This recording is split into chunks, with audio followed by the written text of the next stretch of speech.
এই মুহূর্তে আমরা যশবন্তগড় ওয়ার মেমোরিয়ালে, যার উচ্চতা 10,960 ফুট, এবং রাইফেলম্যান যশবন্ত সিং রাওয়াত 1962 সালের যুদ্ধে চীনা সৈন্যদের এখানেই প্রতিহত করেছিলেন টানা 1.5 দিন ধরে, 15ই নভেম্বর 1962 থেকে 17ই নভেম্বর 1962 সকাল অবধি। এবং মাত্র কয়েকটি রাইফেল সম্বল করে তিনি যুদ্ধ চালিয়েছিলেন এই 1.5 দিন ধরে। বিভিন্ন জায়গা থেকে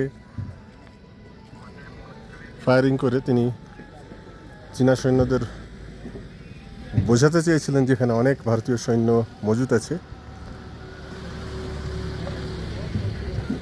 কারণ তখন আমাদের ভারতীয় সৈন্যদের ছাউনি ছিল তেজপুরে, এবং চীনা সৈন্যরা তাওয়াং অতিক্রমণ করে এগিয়ে এসেছিল প্রায় বোমডিলা অবধি।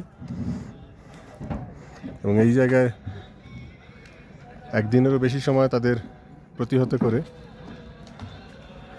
তাদের অগ্রগতিকে রুদ্ধ করে দিয়েছিলেন সেই যশবন্ত সিং রাওয়াত।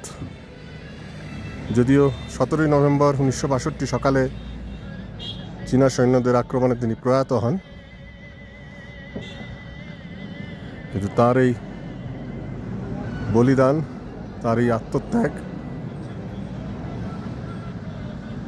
মনে করিয়ে দেয় যে এইরকম লোক আছে বলেই আমরা নিশ্চিন্তে বাড়িতে ঘুমোতে পারি। তাই